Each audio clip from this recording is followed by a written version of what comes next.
오늘은 이제 문제를 마저 이제 이어서 풀 건데, 오늘도 마찬가지로 자료실에 올려놓은 문제를 먼저 풀고, 그 다음에 이 영상을 보고 난 뒤에, 똑같이 이제 과제로, 자기 틀린 부분에 대해서 그냥 자기 공부한 거를 올리면 될 것 같아. 그래서 굳이 이제 너네가 시험지를 뽑아서 만약에 풀게 되면 거기다 어dom노트를 할 수 있잖아. 그래서 굳이 그걸 또 타이핑해서 한글 파일로 옮길 생각 그렇게 안 해도 되고, 너네가 만약에 시험지 풀이를 했다면 그냥 만약 사진이 올라간다면 그냥 그걸 찍어서 올리면 될 것 같아. 그래서 이제 12번 문제를 같이 보게 된다면 이제 또 제흡수에 대한 얘기가 나오는데, 이건 마찬가지로 452쪽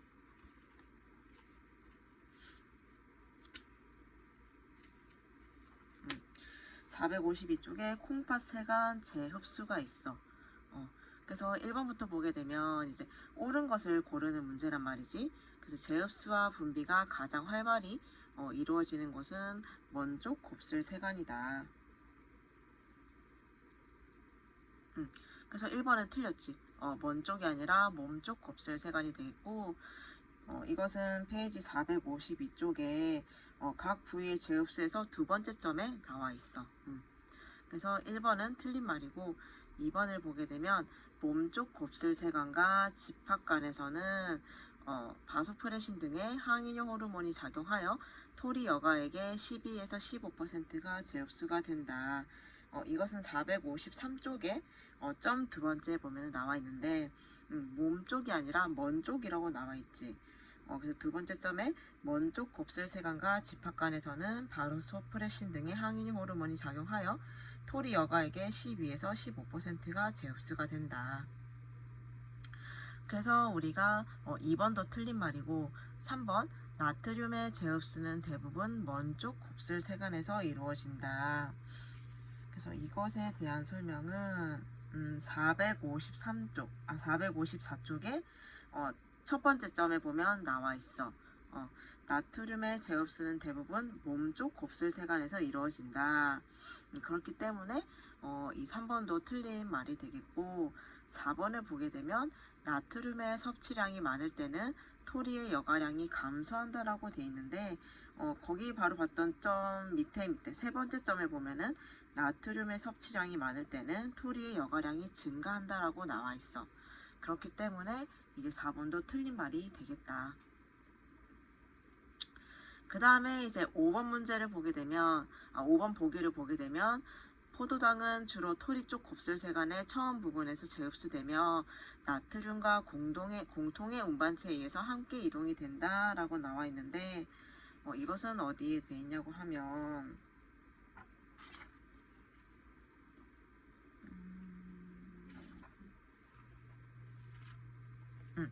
454쪽에 포도당의 재흡수.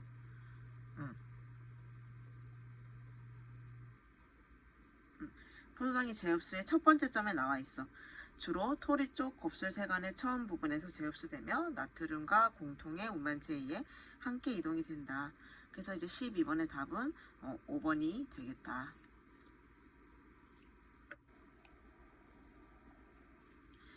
그 다음 이제 13번 문제를 보게 되면 다음 설명 중 옳지 않은 것은 이라고 되어 있어.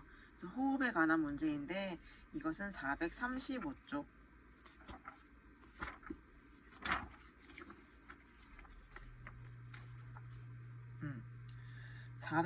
435쪽에 보면 호흡 운동의 이상에 관한 내용들이 있어. 이제 여기에 해당되는 내용인데 옳지 않은 것을 우리가 고르게 된다면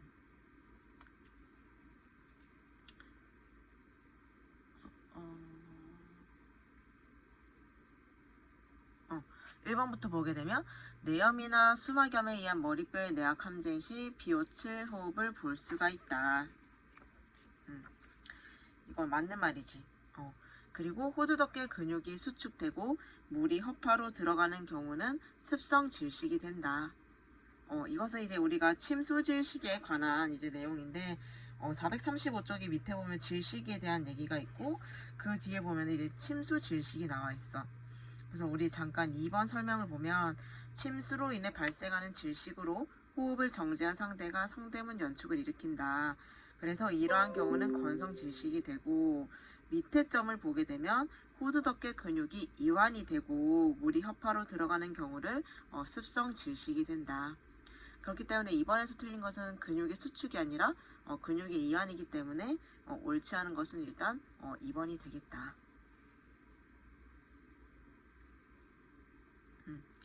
그 다음에 이제 3번을 보게 되면 체인스토크 호흡은 신부전과 요독증 환자에서 가장 흔히 볼 수 있다라고 나와 있는데, 보통 우리가 그 체인스토크 호흡이라고 하면 그 임종시의 호흡을 떠올리잖아. 하지만 신부전과 요독증 환자에서도 볼 수가 있어. 436쪽에 우리 체인스토크 호흡에서 점 네 번째를 보면은 신부전과 요독증 환자에서 가장 흔히 볼 수 있으며 정상인의 수면 중에서도 나타난다.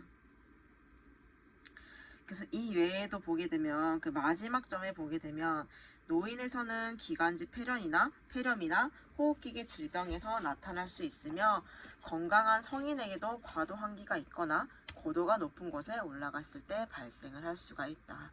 그래서 꼭 임종시 호흡만이 아닌 이제 뭐 신부전, 요독증, 그리고 수면 시에도 발생할 수가 있고, 그리고 이제 고도가 높은 곳에 올라갔을 때도 발생을 할 수가 있다.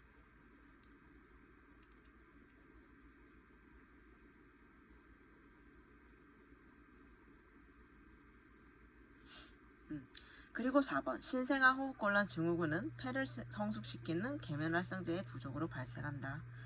바로 밑에 보면 신생아 호흡곤란 증후군이 나와 있어.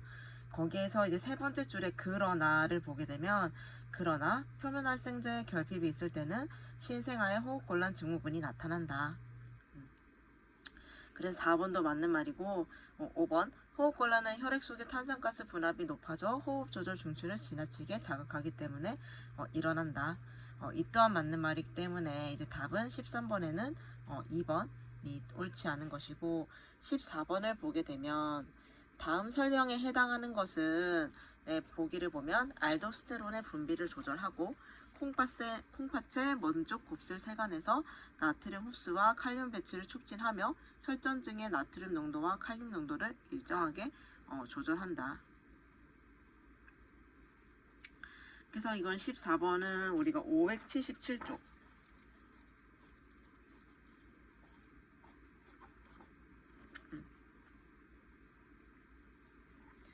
그 내분비계 파트에 관한 설명인데, 우리 그 부신 겉질에서 분비되는 미네랄 코르티코이드에 관한 설명이었어.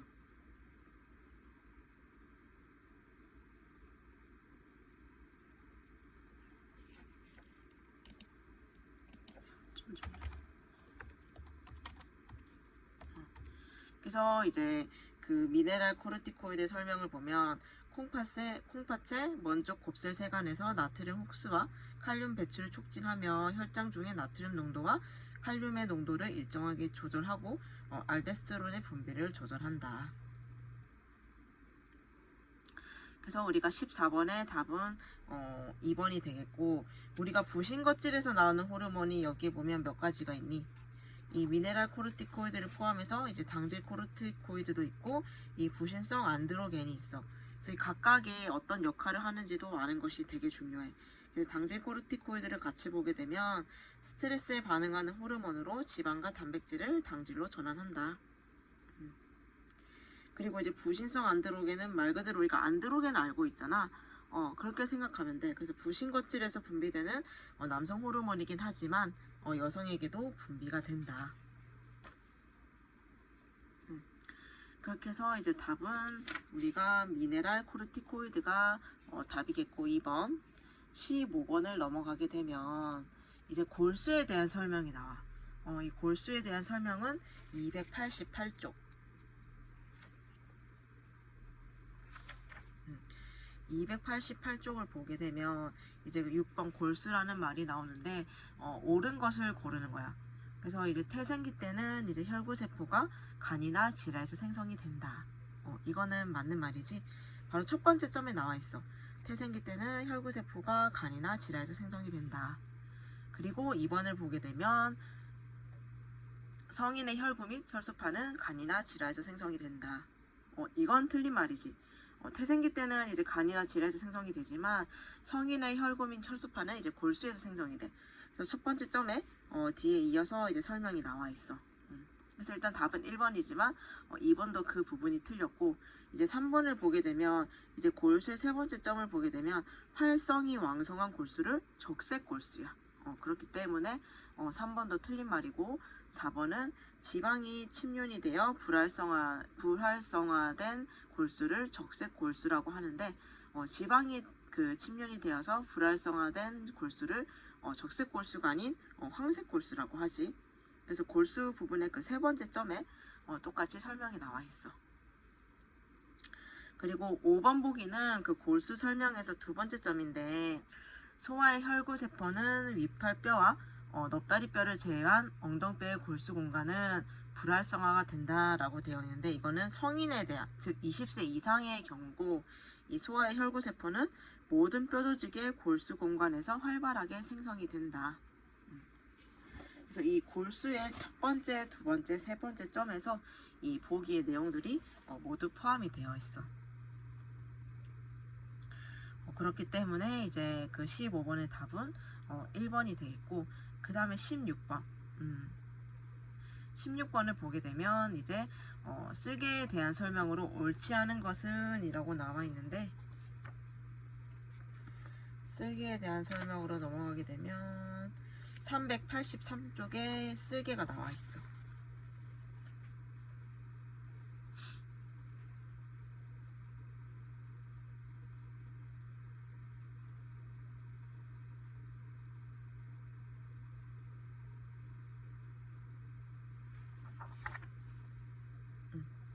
그래서 옳지 않은 것은 몇 번일까?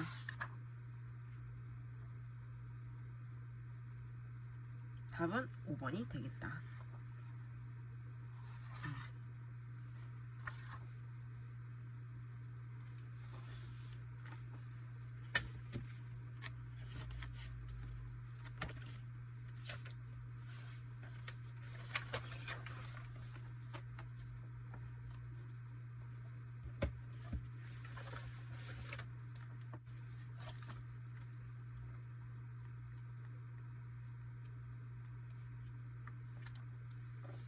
그래서 우리가 쓸개라고 하면은 우리가 그 간 아래쪽에 있는 배 모양의 주머니를 말하는 거지. 쓸개 길이는 대략 한 10cm? 10cm 정도가 되고, 이제 그 쓸개 안쪽 점막은 우리가 주름이 많은 단층 원추 상피라고 해. 우리가 그 배웠잖아.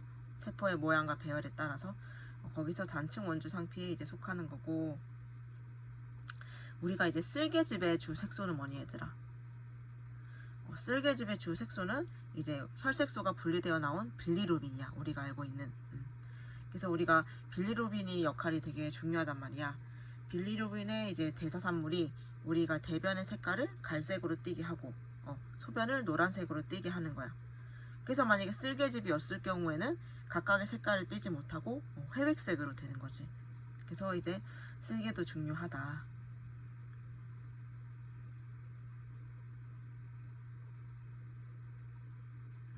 그래서 이제 답은 5번이 되겠다. 그 다음에 이제 17번 혈액형에 대한 이제 그 문제인데, 페이지는 308쪽.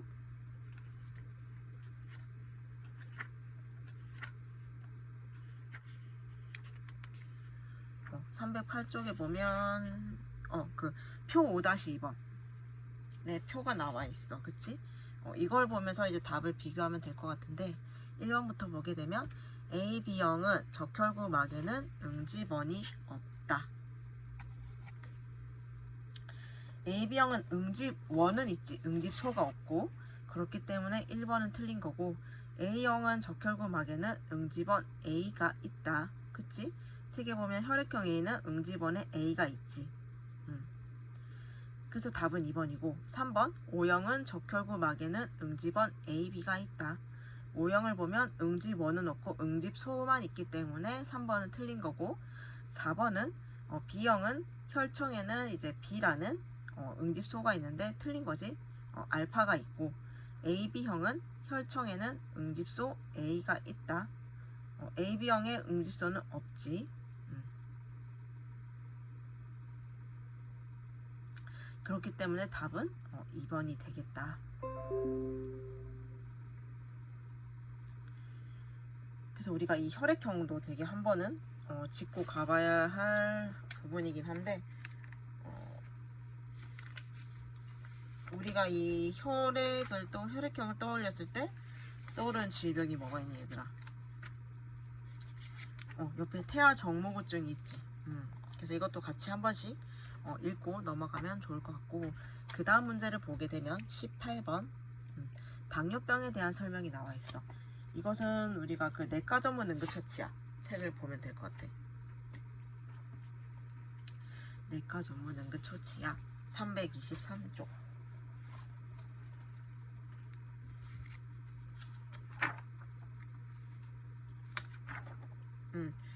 323쪽에 보면 당뇨병 케톤산증이라고 나와 있어.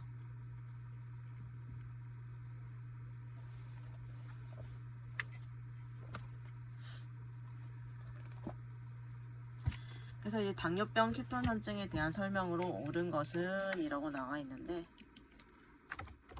1번부터 보게 되면 이제 제1형 당뇨병과 관련된 심각한 합병증이다. 이 당뇨병성 케톤산증은 제2형이 아니라 제1형과 관련이 있는 거지.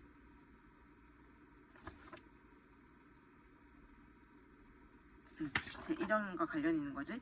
그렇다 하면 제2형 당뇨병과 관련된 심각한 합병증은 뭐니?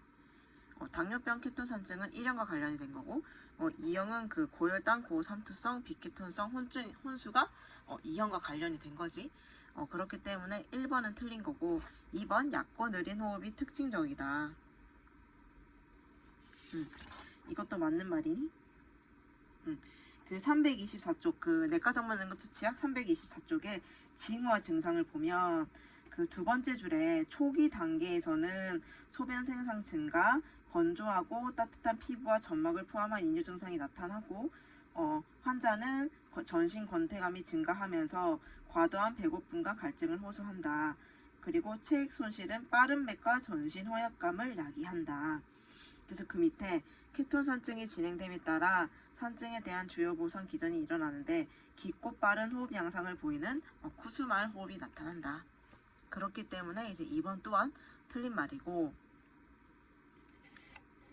우리가 3번을 보게 되면은 인슐린과 글루카곤의 활성이 모두 존재한다. 이것 또한 틀린 말이지. 이거를 책에는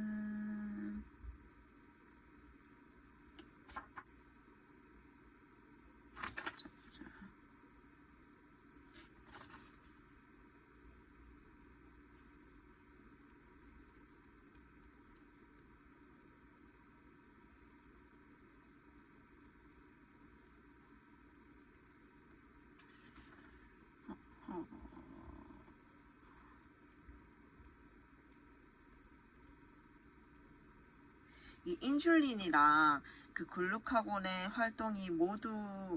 활동에서 조절되는 것은 우리가 당뇨병 케톤산증이 아니라 그거야. 그 고삼투성 고혈당 그 혼수, 거기에 해당되는 병태 생리란 말이지.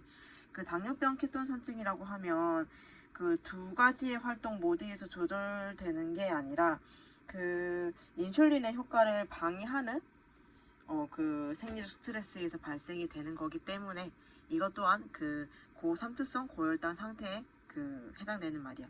그 322쪽에 그 표 4-3이 있어. 거기에 보면은 그 일반적인 원인에 보면 나와 있는데, 고삼투성 고혈당 상태에 보면 고혈당증과 인슐린 및 글루카곤의 활동 모두에 의해 조절이 되는 비대사성 이뇨를 일으키는 생리적 스트레스.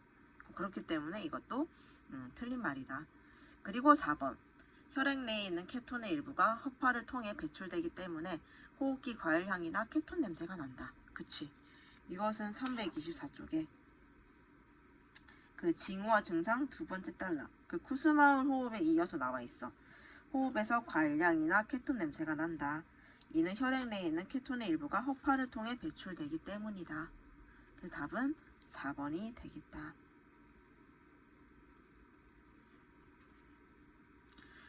그 다음에 이제 19번 문제를 보게 되면 심장 전도계에 대한 설명이야. 심장 전도계도 우리가 많이 했었는데 이것은 우리가 기초의학 책 299쪽 기초의학 299쪽 이게 옛날 책이구나. 299쪽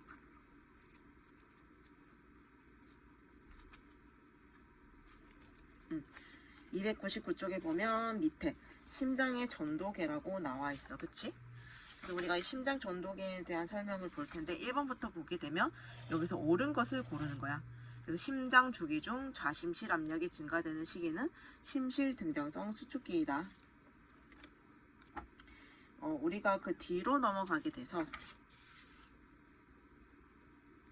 그 3번 심장 주기 보이니? 301쪽에 그 번호 3에서 세 번째 점 심장 주기 중 좌심실 압력이 증가되는 시기가 심실 등장성 수축기이다. 찾았니 얘들아? 여기 표 바로 밑에 설명이 나와 있어. 그래서 이제 1번이 맞는 답이고 2번 전도 과정은 굴심방 결정, 방실 다발, 방실 결정, 심장 전도 근육 섬유이다. 이것은 다시 우리가 299쪽 이렇게 보면은 우리가 나와 있지. 뭔가 얼핏 보면 맞는 것 같지만 틀렸어. 그치? 전도 과정은 굴심방 결절, 방실 결절, 방실 다발, 심장 전도 근육 섬유야. 그렇기 때문에 이제 2번도 틀린 말이 되겠고 3번 나트륨의 혈청 전해질 농도가 하강하면 심장의 흥분 간격이 단축이 된다. 이것도 아까 그 우리가 1번 보기 바로 밑에 보면 나와 있어. 301쪽에 3번의 점 4번째에 보면 나트륨의 혈청 전해질 농도가 상승하면 심장의 흥분 간격이 단축된다. 그래서 저 보기에서 틀린 말은 나트륨 혈청 전해질 농도가 하강하면이 아니라 상승하면이야. 그렇기 때문에 3번도 틀린 말이고 4번 심전도에서 피파는 심실이 탈분극할 때 나타나는 정기적인 변동이다. 이것에 대한 설명은 책에 303쪽에 보면은 우리가 피파, QRS파, 티파가 나와 있어. 그 심실이 탈분극할 때 나타나는 정기적 변동은 피파가 아니라 QRS파야. 그치? 책에 보면. 그래서 피파의 설명을 보면 굴심방 결절이 흥분된 직후에 시작해서 외노른 심방으로 퍼져서 심방 전체에 퍼지면 끝난다. 이때 심방근이 수축하여 혈액을 심실로 보내게 된다. 그렇기 때문에 이제 4번도 틀린 말이고 5번 굴심방 결절은 특수심근 섬유 다발이다. 이것도 책에 나와 있나? 우리 301쪽에 보면 이제 그 전도계 순서에 따라서 이제 굴심방 결절, 방실 결절 이렇게 설명이 나오는데 이 특수심근 섬유 다발은 굴심방 결절이 아닌 방실 다발이야. 방실 다발의 설명이 보면 나와 있어. 자, 여기 칸에. 그렇기 때문에 이제 굴심방 결절의 설명을 보면 이제 심장 박도율을 조절하는 기본 주도자야. 그래서 얘는 그 우심방과 상대 정맥의 경계부에 위치를 하고 있어.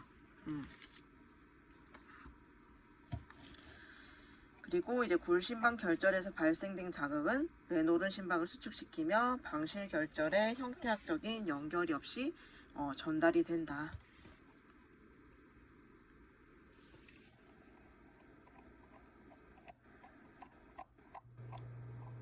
그렇게 해서 이제 오늘도 12, 13, 14, 15, 16, 17, 18, 19번까지 했어. 그래서 이제 여기서 자기가 또 틀린 부분이 있으면 그냥 너네가 그 프린트에다 공부를 했으면 거기다 바로 오답을 이렇게 체크를 할 거 아니야. 그거를 그냥 찍어서 올려줘도 돼. 만약에 사진으로 파일이 올라간다면 아니면 그냥 그걸 사진 찍어서 한글 파일에 그림을 삽입해서 그냥 올려도 되고 꼭 굳이 이걸 다시 하기 위해서 그 타이핑을 따로 할 필요는 없어. 그럼 시간이 이중으로 들기 때문에 그냥 너네가 공부한 내용을 찍어서 한글 파일에 올려서 그냥 과제로 제출을 하면 될 것 같아. 그래서 이 다음 영상에서도 똑같이 문제를 풀도록 할게.